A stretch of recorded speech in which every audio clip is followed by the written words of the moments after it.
everybody, welcome back to Stringman Guitars. We're down here in the underground lair with a Cort Bass and retro for somebody's signatures on it. I can't make it out. It says Curbo, C-U-R-B-O-W bass, and there's like some kind of crap on the fingerboard. I don't know if you can see that or not, but there's all kind of, looks like somebody re-super glued in the frets or something. I don't know what happened there. And anyhow, Buddy bought this with the expectation of getting a bass that'll play. And the other humorous thing is, how many winds of bass string do you need on a bass? So I'm going to restring, or well, put the strings back on this and see where things are. It looks like somebody did super glue and baking soda trick on the E string. Just see where we're at here.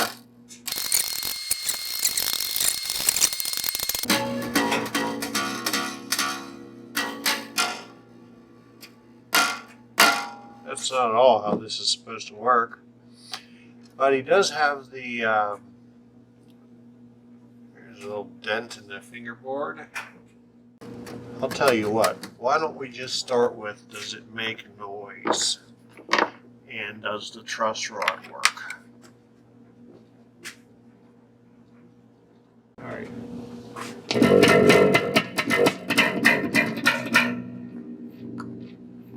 Some noise in the, that's just from no use.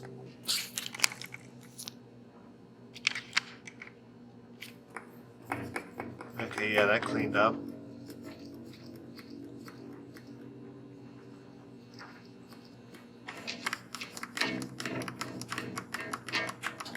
Yeah, it's just lack of use there. Detent. And they're active electronics.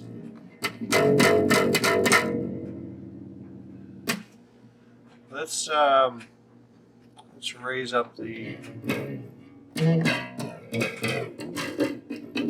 funky. Let's raise up the saddles and I'll be right back. Okay, so we got them so they're not making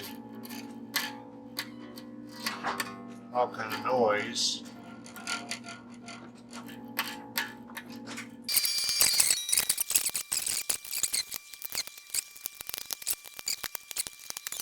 Going 12 thousandths at the 7th fret. Hold at the body joint. 5, 7.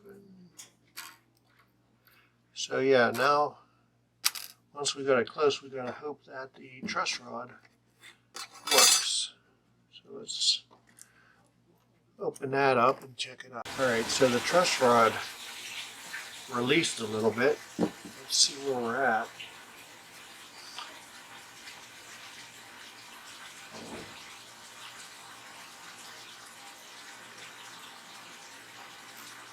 Still want to release some more.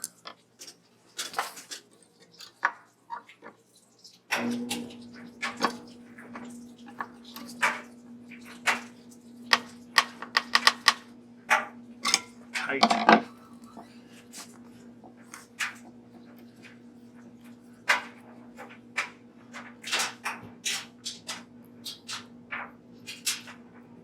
Okay, I can roll with that. I'm sure that had a bit to do with, oh yeah, that changed the string height quite a bit. Okay. Now at least we have something to work with and we know all the parts that need to work. Now I can get the strings off of this and clean the poop off of the strings. I don't know what happened there. big saw mark there. I don't know what happened to this thing. Somebody didn't take very good care of it. So I'm working my way up the fingerboard here, or down the fingerboard. It's uphill, so I'm doing up the hill. Super sharp cheese grater fret ends on this thing.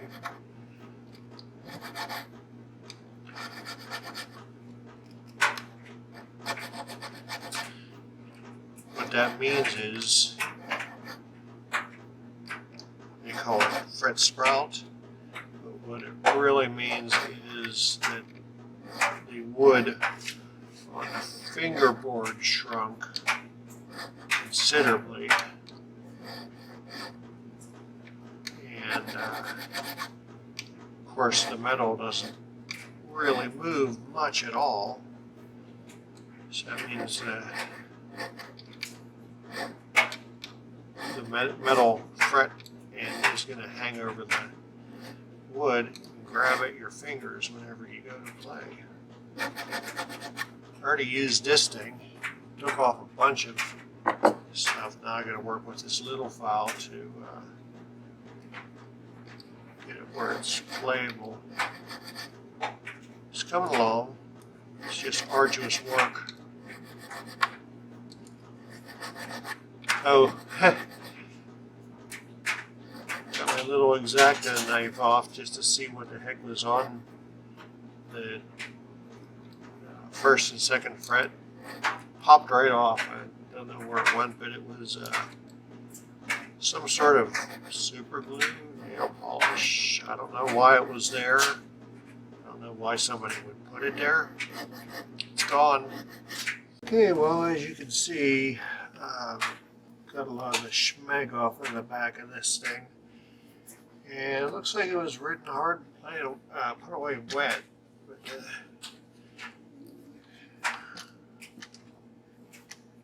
for the most part, cleaned up pretty nice.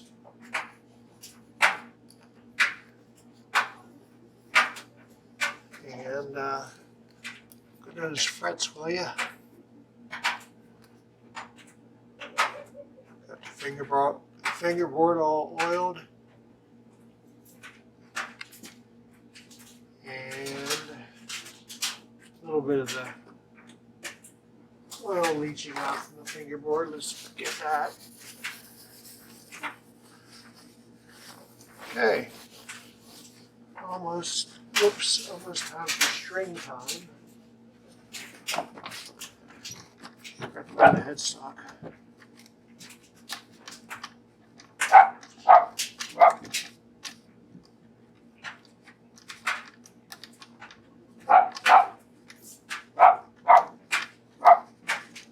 And this thing was not maintained one bit. Sorry, the yard beasts are going nuts upstairs. My sister got over to visit.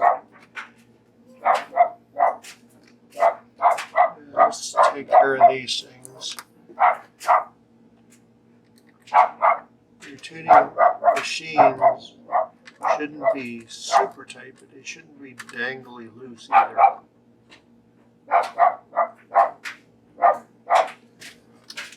See that? I'm not even in the movie. See that? It shouldn't be like that.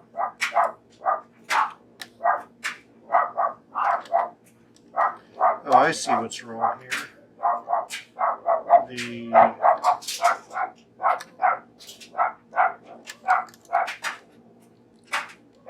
take this out. I think I have a replacement washer.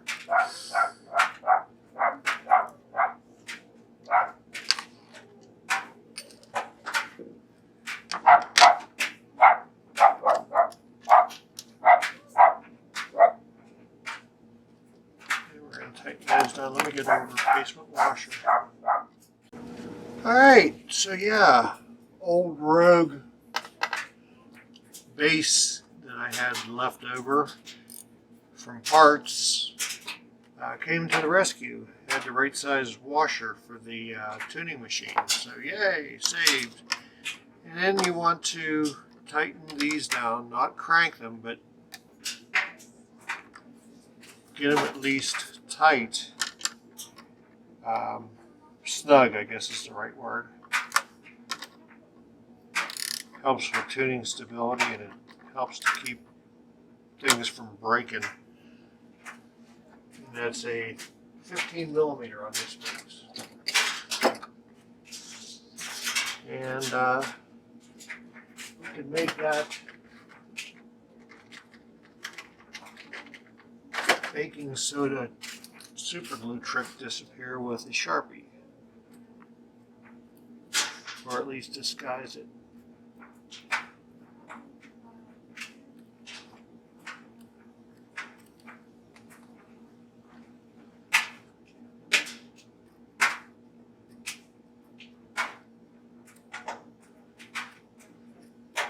We'll disguise the rest of the way with some guitar grease. Okay, so how do we figure out how long to make the bass string in order to put it on there? So it wants to live here, so we're going to go 1, 2 lengths, and that will give us enough lines. Cut it right there. Stick it in the hole, and we wrap it around the post, going underneath, and we wind. This should give us about 2 to maybe 3 winds, and that will keep the string in place.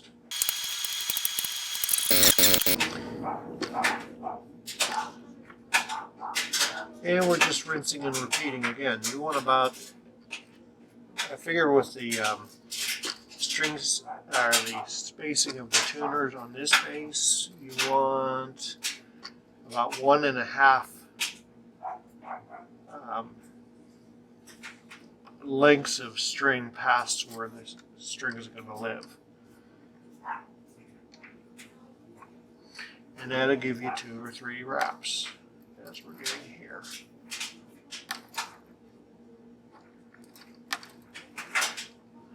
Not the crazy amount of wraps that it had before. So I'm also putting some of this guitar grease stuff here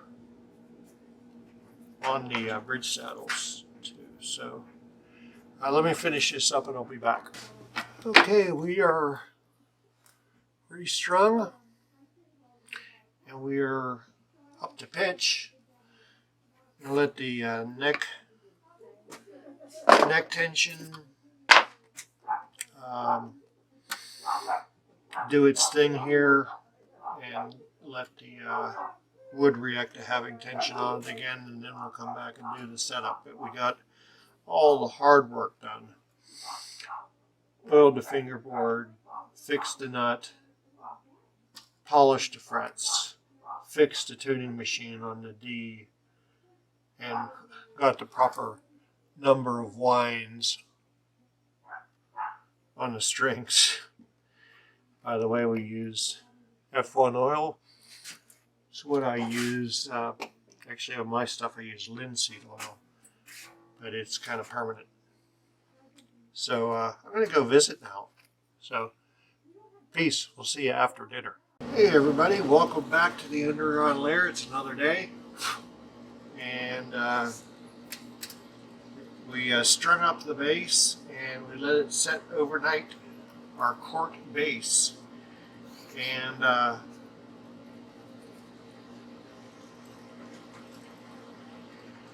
did a preemptive strike before turning the camera on. Let's just see where the relief ended up. And I'm wanting 12 thou. And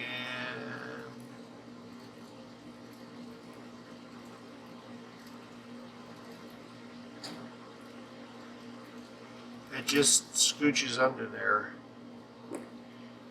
String height, I have it progressively dropping from 6/64 to just a hair under 6/64, meaning I can't see the line. A little closer to 5/64 and right at 5/64, and no string buzz.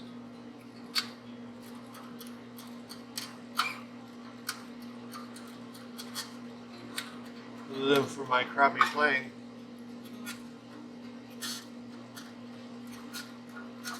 Alright, so now it's time for the Intonation Lottery.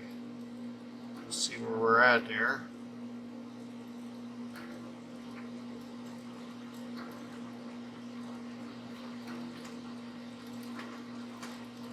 A little bit sharp.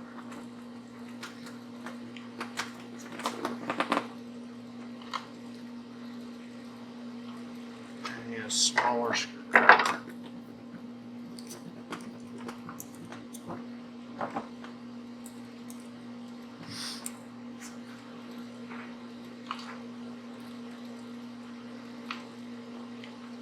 This will raise the string height because on this bridge the screws are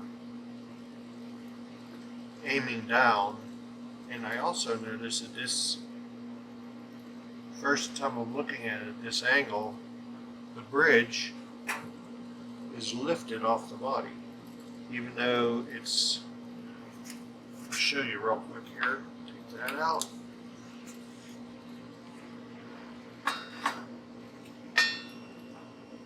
Get this in there. See here, get it flat. I don't know if you can see that or not. But here, where the screw is holding it down, it's flat, and then this end is lifted up, and the body is still flat there. So you can tell just by looking at it that it is a bent bridge. You can see it bending. That is the thing you get with some cheap bridges. But I don't believe it's moved since I've had the string tension on it. It's not moving if I push it down. I mean, it's actually a bent piece of metal. Alrighty, folks. I think we have achieved intonation. If I can find my cable, there it is. I'm going to double check the neck relief since we've been cranking back and forth on this. Just make sure it didn't move. 357.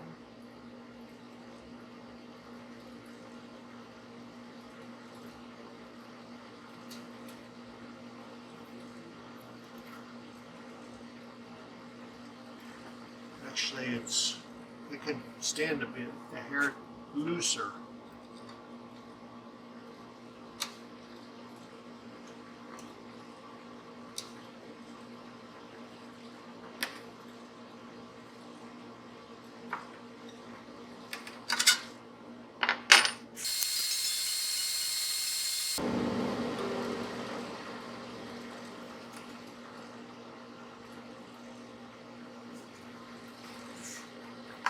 See where that left us.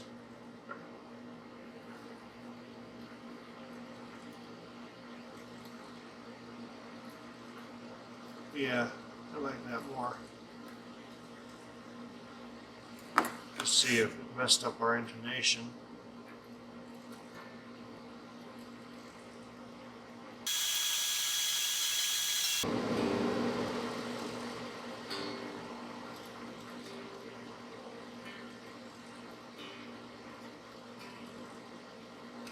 Intonation's good. Double check our string heights. We're at 6/64 and we descend to 5.5/64. So the last thing we have to do is pick up height.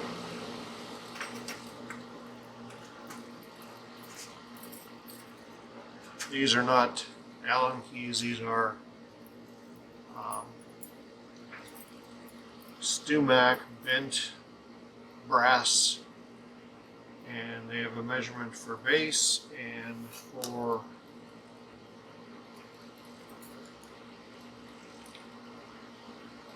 guitar, mandolin, blah blah blah.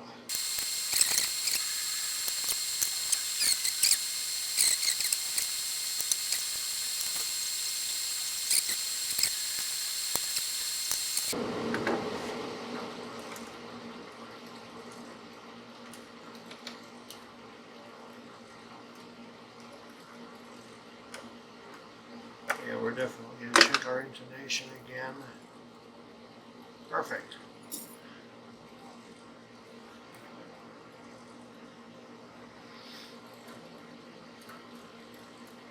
Intonation's good there.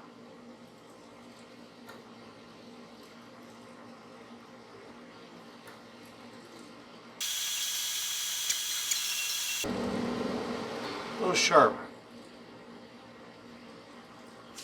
With that pickup, the bridge pickup being so high, take some more tension off that.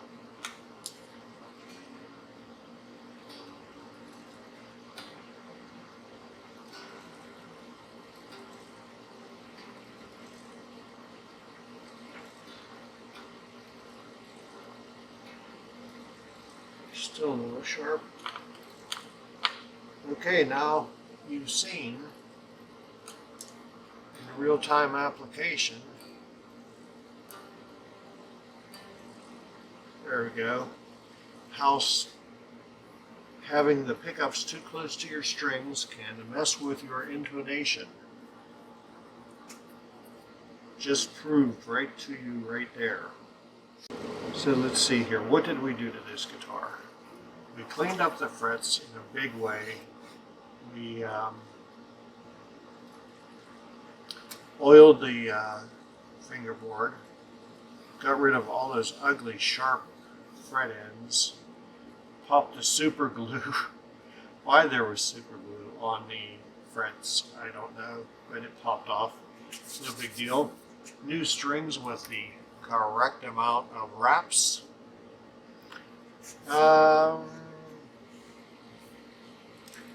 I would probably go and look for a new bridge for this thing. But yeah, there's no reason that this bridge should be bending. Thank you for joining me. Another episode of Stringman Guitars down here in the underground lair. Be good to your neighbors, and if you need your axe sharpened, bring it on over. Hit me up on Facebook, stringmanguitars@gmail.com. Do a porch drop off and make your axe sharp again. And please subscribe to the channel, like us on Facebook, tell your friends, and once again, thank you. Peace. Love you.